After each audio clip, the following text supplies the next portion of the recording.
¿Sabías que Sisi la emperatriz tuvo un TCA, una depresión enorme y un duelo que te deja sin aliento? Y eso que todavía no existían las redes sociales. Siempre pensamos que los problemas de salud mental son algo del siglo XXI, pero spoiler, no es así.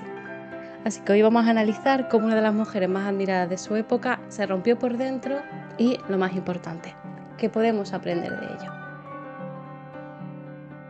Sisi fue como la Louise Bridgerton del siglo XIX. Aristócrata, sí, pero nada de protocolo. Montaba a caballo, nadaba en el lago, bebía cerveza como buena alemana e incluso hacía escalada. Vamos, lo que viene siendo vivir libre. Hasta que la metieron en un palacio. Y es que aquí viene todo el salseo. Su madre y su suegra querían casar al emperador Francisco José con su hermana. Pero cuando este vio a Sisi dijo, esta. ¿Amor a primera vista? Puede. ¿Que una chica de 15 años no podía decirle no al emperador? También.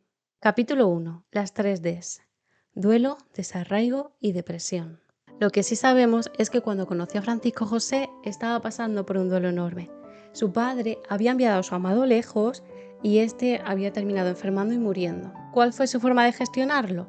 Aceptar su dolor y canalizarlo a través del llanto y la poesía. Y es que mientras más luchamos contra nuestras emociones, más se quedan con nosotros y más dolor tenemos. Es algo así como la fórmula matemática de el dolor que siento más las emociones desagradables que siento porque no me gusta lo que siento o no estoy de acuerdo con lo que siento. Es decir, todo se agranda y se entorpece mucho más.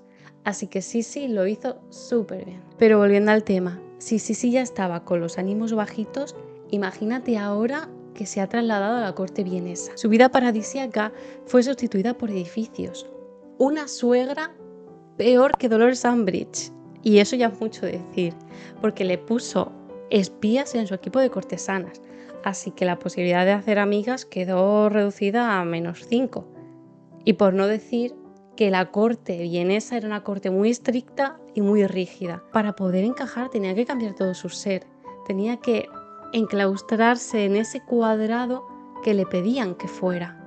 Y tuvo que ser bastante complicado de gestionar. Pero es que encima pasó todo esto sin su marido. A ver, yo entiendo que el Imperio Austrohúngaro estaba en una situación un poco delicada porque Hungría no quería estar demasiado ahí y que él tenía que gestionar muchas cosas a nivel político. Pero es que ella pasó por todo esto sola porque él estaba muy metido en sus asuntos.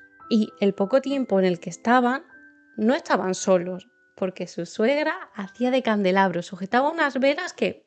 Encantadora, esta mujer, encantadora. Y claro, esto es la fantasía de cualquier recién casado, así que no fue una etapa fácil para Sisi, pero creo que lo peor está por llegar. ¡No! Cuando Sisi tiene a su primera hija, Sofía, su suegra se la quita, se la lleva a su ala de palacio y la intenta criar ella. Y no se conforma con hacer esto con la primera, sino que también lo hace con la segunda, Gisela. Y con todo esto que os cuento, no es de extrañar que Sisi cayera en una depresión. Le habían arrebatado todo, su libertad, su identidad y ahora sus hijas. Pero el mayor tortazo de su vida todavía estaba por llegar. Sisi consiguió reunir fuerzas. Junto con su marido dijo, mira, nos vamos de viaje a Hungría y hacemos un viaje familiar porque así que no nos conocemos, porque no estaban juntos apenas, ¿no? Y tuvo que ser difícil enfrentarse a esa suegra, pero lo hizo, con la pena de que el viaje tiene un final muy trágico y es que la pequeña Sofía enferma de tifus y termina muriendo. Sisi se sintió súper culpable y se hundió todavía más en esa depresión. Y ni el nacimiento de su hijo Rodolfo consiguió levantarla un poco de ese abismo en el que se encontraba. Capítulo 2. El TCA como intento de salvarse. ¿Qué haces cuando todo a tu alrededor se desmorona? A veces intentas controlar lo único que sientes que está en tu mano, tu cuerpo. Y en ese momento en el que no se sentía a gusto consigo misma ni con todo lo que era su vida, se aferró a aquello por lo que era más admirada, su belleza. Así que nuestra querida Sisi terminó teniendo anorexia nerviosa. Se saltaba comidas, hacía dietas extremas como solo comer bistec crudo, caminaba 4 o 5 horas al día a un ritmo en el que nadie podía alcanzarla, dejaba a todo el mundo atrás. Prohibió las sillas en su sala de audiencia para que no pudiera sentarse y tener que estar en movimiento todo el rato. E incluso se hizo un propio gimnasio dentro de su dormitorio. Pero toda esta restricción la metió en un círculo vicioso. Restricción, atracón, culpa y vuelta a empezar. Nada servía, nada le ayudaba a sentirse mejor. Cuando intentamos luchar contra una situación que no podemos vencer, a veces lo único que nos queda es escapar. Empezó a viajar por el mundo y esto le hizo sentirse mucho mejor, pero todo se esfumó cuando tuvo que volver a la corte vienesa. Es como salir a la calle porque te agobia el ambiente cargado de casa y cuando vuelves no puedes abrir las ventanas para ventilar ni un ratito. Por muy bien que hayas estado fuera, cuando vuelves a casa te sobreviene esa sensación de agobio de nuevo. Así que esta era la situación de nuestra Sisi, pero el viento empezó a soplar un poquito a su favor. Nació otra hija, Valeria, a la que quiso con locura y esta vez sí que pudo cuidar. Pero claro, le habían arrebatado sus 3 hijos anteriormente, aunque a Rodolfo sí que le pudo medio cuidar, ¿vale? A esta, ahora que la tenía, claro, la sobreprotegió un montón y la chica se sentía súper asfixiada. Imaginaos, si vuestra madre solo respira a través de ti, ¿cuánto peso cargas sobre tus hombros? Aún así, nada de esto era suficiente.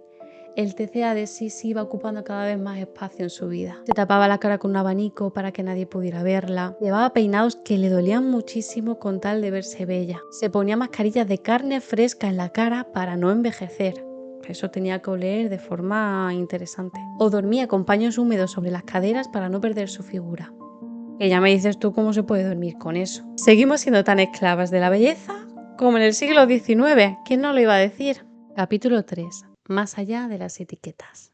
Como ves, la vida de Sisi no era el cuento de hadas que nos vendieron. Tenía mucha riqueza, pero los problemas de salud mental eran una carga pesadísima, aunque no me gustaría que la redujéramos solo a esto. Sisi se negó a ser una mujer florero. Luchó por la independencia de Hungría, escribía poesía y viajó más que tú y yo juntos. Aunque por lo que veo en Instagram, a lo mejor me estoy equivocando, porque viajáis mucho, yo no sé cómo lo hacéis. La vida la apretaba como su corsé, pero ella luchó por hacerla cada vez más suya. Y esa es la idea que me gustaría que te llevaras de este vídeo. Espero que os haya gustado un montón. A mí me ha resultado fascinante conocer un poquito más sobre esta mujer. Y si te apetece dejarme un personaje histórico que crees que puede tener chicha a nivel de salud mental para que lo analice y conozcamos un poquito mejor su historia, déjalo en comentarios. Nos vemos pronto y hasta entonces un besazo enorme. Adiós.